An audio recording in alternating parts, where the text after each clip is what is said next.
Hi, thank you for joining me for another lecture. And friends, I've decided to make a quick lecture identifying the religious Jewish world's most pressing problems and then attempt to give the most practical Torah solutions for those problems. And what am I talking about, friends? Well, what if I told you that I could locate and explain the root of virtually all of Israel's problems today? And what if I also told you that all of those problems begin and end in the Jewish world itself? And simpler yet, what if I also told you that these problems could be whittled down to only two? Sound shocking? Hard to believe? Well, friends, this is exactly what I'm saying today. And these two problems, these two areas are Jewish mysticism and the Jewish people's refusal to proselytize Torah to non-Jews, to share Torah with non-Jews. And that's it. These two apparitions that have no basis in Torah themselves and that have only driven the Torah world to the social, ethical, and moral dead end that it finds itself in today. And friends, I'm saying this today as someone who believes in and lives Torah Shebiktav and Torah Sheba'al Peh, but someone who teaches it as well. And the reason I have to make this clear is because many, in a way to discredit any dissent within what's called normative Orthodox Judaism today, will ignorantly and immediately begin to say that this is in some way an attack on Judaism's oral law. When, friends, I have assured you in many of my lectures in the past that unless something goes against a legal, practical ruling made by the Sanhedrin, it in no way goes against the oral law. And the truth, friends, is that most people who make such claims are just repeating the answer that their rabbis gave them. And why would their rabbis give them such an answer? I mean, is it really their fault? Well, not completely. Why? Because, friends, Judaism, as it exists today, or at least Orthodox Judaism, has actually become the most difficult religion to try to explain and trace back to its roots. And friends, I'm really not kidding. I mean, with all that is practiced and believed today, one would have to devote a whole lifetime just to be able to catch a glimpse of the bigger picture. A bigger picture you need to see in order to put yourself in any position to be able to explain what you believe in and why. You're probably wondering, how can the religion that was established to help this world progress out of darkness become so utterly confusing? Well, because so much has been invented by very ambitious rabbis along the way that they themselves label Judaism as a supposed authoritative or authorized extension to Torah Shebiktav, the written law, that the only way to justify it is by writing it off as Torah Sheba'al Peh, as oral law. And not Torah Sheba'al Peh how we teach it, as the legal rulings decided upon by the Great Court that the Torah itself tells us to adhere to, but as something that was given alongside the written law on Har Sinai. A concept that, might I add, has been very much perverted. In other words, for someone to be a kosher Jew, he does not have to believe. He does not, like I said, that the whole oral law was given to Moses on Mount Sinai. When actually the traditional belief, at least as brought down by the Rambam in his introduction to the Mishnah, is that the component that is traditionally understood as Halacha Moshe Sinai, literally instructions that were given to Moses on Mount Sinai apart from the actual written law, that these laws only make up around 33 laws in total. And even among these 33, not everyone could agree. In other words, what the Rambam is stating here is that 99.9% of Jewish law as it exists today was established by the court, and that's fine, because the Torah itself commands us to adhere to this court in Parshat Shoftim and many other parshiot, within the mitzvah of lo tasur, the mitzvah of not straying from the rulings of the court established by Moshe Rabbeinu, of 70 judges, 71 with himself, that had the task of translating the mitzvot in a practical manner. Now this understanding and explanation is not only biblical, but also sounds a lot more reasonable than walking around teaching that the whole Talmud as it exists today was given to Moshe Rabbeinu on Mount Sinai and in some way passed down orally. An idea that, if honestly embraced, could then open up the floodgates for many more people adding many more books, which is exactly what is done today, which is what occurs when someone says that even what rabbis say today was given on Mount Sinai.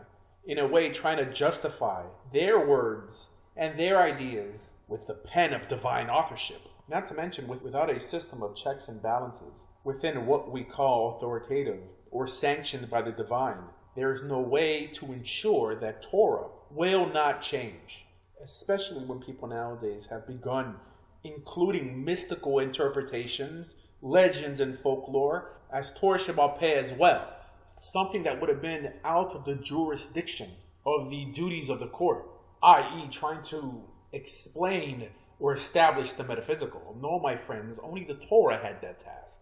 Not to mention that this court never necessarily had prophecy. No, friends, the job of this court was only to establish practical, livable halacha in order for Israel to keep the mitzvot in a uniform manner and not to in any way establish new mitzvot, at least without first making a distinction between what's rabbinic and what's from the Torah. But regardless, friends, all this acts as a huge diversion in the path of those searching for truth. And this can be displayed today by the responses developed to keep scholars from thinking. And this is disguised in many forms and under many titles. For example, the first one I will explain is what I like to call the Holy Spirit argument. And you former Christians out there will know exactly what I mean after you hear it. Now, this argument is also known as the Masorah, Minag, or Das Torah argument. And this response is usually heard when someone is asked to give a source for either what they're doing or what they believe. And they'll tell you, well, they can't because what they received is either their tradition, custom, or the teachings of a local gadol. And that's why they accept it, no matter if it appears in Torah or Shas. And friends, it really doesn't really matter what they call it, because this form of thinking has conditioned the Jewish people not to question their supposed non-biblical and non-halachic sources, not to question whatever they hear from anyone who has been labeled a gadol. And like we said, that it really doesn't matter that there's no biblical or halachic source for what they believe, no matter how silly it may sound with no opposition. And the second argument you'll probably hear is what I like to call the Superman argument. Like, for example, if you happen to ask for a source for what they do, or like we said, for what they believe, and all they do is tie it to a teacher who either is older or has passed away, and if you happen to question that individual, they'll make the famous statement like, oh, do you think you know more than this rabbi? And again, this ends a discussion when no serious analysis was ever made to justify this rabbi's words. Just a statement that he's an Ubermensch, a pagan idea if you ask me. And last, friends, but for sure not the least ridiculous one, is the blind man argument, which can also be heard when asking for a source or, like we said, getting them to explain a position that they don't know anything about and that they blindly follow. And friends, it's a shame that these responses have in some way become praiseworthy in Jewish life, which again is something that will probably be heard if you ask for a source or an explanation for a position that they have taken. And this is the argument when they say that they have chosen to blindly follow a rabbi or a rebbe who has developed such an idea, which in the modern notion of the sense means that you cannot question. And again, my friends, this in some way has become praiseworthy in Jewish life. They'll say, Rabbi Asher, what are you talking about? It's right there in Perkei Avot. Aseh lecha rav. To make for yourself a rabbi. Of course, make for yourself a rabbi. But this, my friends, is not an excuse to check your brains at the door and not to be able to function socially, or even in this case, hashkafically or halachically, without this individual say-so, no matter how ridiculous his advice may be. Which is another reason, friends, you don't get many rabbis challenging my lectures, but only attempting to defame and challenge my character. Why? Because I give sources. I mean, I have to. This is the only way you can make a difference without having a huge financial backing. In other words, I have to sell my ideas to my audience. They aren't just happily believed because of some endorsement. And why am I mentioning all this? Because, friends, these are the biggest obstacles that prevent change. The obstacles that get you feeling that by challenging what is done today, that you are in some way challenging Hashem and or Torah itself. In other words, the way you stop change is by getting people to stop thinking. A notion that's not from Torah and it's not by Chazal. And especially in areas where Torah is desecrated. Which is clearly seen with how converts and the whole conversion process is dealt with nowadays. Conversion, my friends, one of the three areas that Hashem himself says in the Torah that he will personally destroy Israel over by mistreating the convert. But for some reason this we ignore. I mean, seriously? And friends, the purpose of this lecture is to try to elevate you from this nonsensical fear. This fear that by asking questions, by staying on the path laid down by Chazal, that not only endorsed the questioning of what is taught, but in many cases demanded it, know that you are doing your part in building Torah Judaism for future generations, ensuring its survival, and freeing yourselves from the medieval European time warp that current rabbis have us in today. How? By knowing what is fake and what is real and what is Torah, both written and oral, and what's not, and ultimately what's disposable. And friends, another reason why what I am saying is so important is because Torah, my friends, is not only being corrupted, my friends, it's being distorted. How? By the simple fact that not only is it being kept from those who earnestly want it, friends, it is being misrepresented to the outside world. And even worse, it is being displayed to those outside looking in as if this was what the Torah or its author himself had in mind all along. And this is all because of the ascetic nature that Kabbalah has infected us with. And this, my friends, is the second part of this lecture, the complete indifference shown by Jews on whether the Torah's values impact or permeate the world we live in today. In other words, friends, if Torah Jews care about the inhabitants of this planet, they would spread Torah. This is Torah, my friends. Torah, the Almighty's handbook for ethical instructions. Instructions that not only affect some men, but all men. It seems elementary when I have taught in many of my lectures that there's no halachic source to stop us from doing so. None. And the only argument given by rabbis today why we don't do it is mainly because it hasn't been done in 2,000 years. Well, of course it hasn't been done in 2,000 years. But not because the Torah did not endorse it, but because the societies we lived in did not tolerate it. In other words, Christian societies and Muslim societies did not tolerate people converting from their state-sanctioned religions, which in no way should determine how we do things today, to a world who is not only ready to accept Torah, but needs to ensure this planet's survival, to civilize the human race. Friends, when till now, it has only been the scraps of Torah that non-Jews have been able to gather that have ensured the ethical survival of this planet's inhabitants till today. How? My friends, by impacting people with ethical, productive values. And it's really been no thanks to us. These are not my words. The Rambam himself said it, praising Islam and Christianity for at least bringing the non-Jewish world theologically and monotheistically where it is today. In other words, friends, like we said, that the world has progressed this far. It's done so much with so little, with only the scraps that we've left behind. Can you imagine how this world could actually change if we actually gave a damn? Then you'll say, Rabbi Asher, we offer the Noahide laws as an alternative to Judaism. Oh yeah, but who the hell really wants it?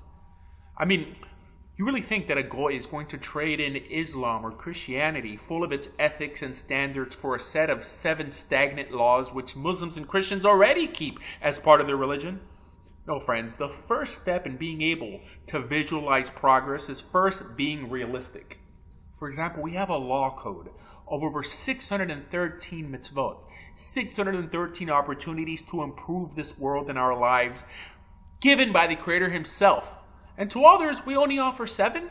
I mean, even the Torah itself explains the account of Jews huddling before the mountain, accepting the revelation from their Creator himself. And we expect non-Jews to accept a set of 7 laws compiled by rabbis and not the Creator? And they're supposed to be happy with this? Well, like I said, my friends, Jews have no obligation, no halachic obligation to offer non-Jews 7 laws as an alternative to Judaism. None. But because Chabad began this practice, everyone just hops on board? Of course, because since the invention of Kabbalah, Jews don't want non-Jews to convert. So if the 7 laws could be used as a tool to deviate them from the right path, even better. And many will then argue with me, Rabbi Asher, don't you know that the 7 laws were first given to Adam and the last law given to Noah? Friends, if by today you have not begun to make a distinction between Midrashim or Agadot, folklore and legends, and halakha and Torah, friends, you got bigger problems. The truth is, my friends, that Torah works. A Torah lifestyle functions, ethically functions. In other words, by spreading and sharing what is effective is how we progress as a species. And the failure or the lack of interest to do so will always incur a negative reaction of not just what is outside or those who are outside, but even those who are currently within our group. And friends, those who have heard my lectures in the past have probably wondered what fuels my efforts against Kabbalah and against the Jewish refusal to encourage and share Torah with the world. And the answer is that the main reason the Jewish world is not interested in spreading its values is because of Kabbalah, i.e. the unsensical and unpractical ideas spread by works like the Zohar, that has gotten Jews to stop worrying about the practical consequences of their actions, and worse, assume that whatever happens was in some way meant to be. Because as you know, there's no hint in Torah that would lead us to believe that the Almighty did not intend for the world to accept His Torah, just as the Hebrews did. No, friends, it takes a misguided effort and a broken moral compass to ever assume that the Almighty only intended Jews to be good and the Gentile world to only not do bad. Does that sound exemplary to you? An ethical pursuit? And this also goes for this new nonsensical Ger movement that has only added more confusion to the Noahide world as we know it. And you're probably wondering, how has Kabbalah encouraged the Jewish world not to care about converts or not to care about spreading Torah to others? How? Well, because it was predominantly Kabbalah ideas spread through books like the Zohar that has gotten Jews to separate the world not between good and evil, or the decent or the indecent, but between Jew and non-Jew, teaching that non-Jews are intrinsically impure and Jews intrinsically pure.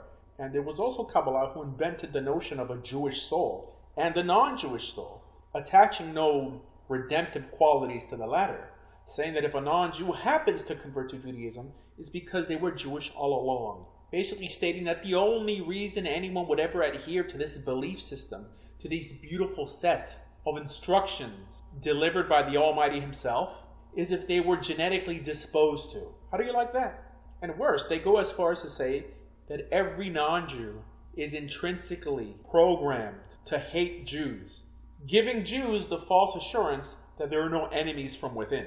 And if someone happens to take this to heart, can you really blame them for not wanting to waste their time trying to encourage irredeemable animals to accept Torah? Why waste your time if they're predestined, if they're intrinsically pre-programmed to hate and want to destroy Israel? This is what Kabbalah has brought to the table. But friends, you don't have to take my word for it. Do the research yourself. See if you find any notions of Jewish soul in Tanakh or by Shas. Of course not, because they were ideas invented post the 13th century, when Judaism took a mystical nosedive and unfortunately has never recovered. But today, my friends, you can choose to make a difference. You can choose to return to proper Judaism, which is only Torah Shebiktav and Halakha, in other words, the rulings decided upon by the Sanhedrin, and take this Torah and spread it to the ends of the earth. And if you're hearing me today and you happen not to be born Jewish, I want to encourage you to embrace a Torah lifestyle through conversion. You yourself become a Torah Jew. You can choose to be chosen. You can choose to be set apart. For more information on everything Jewish, please visit bejewish.org. Thank you.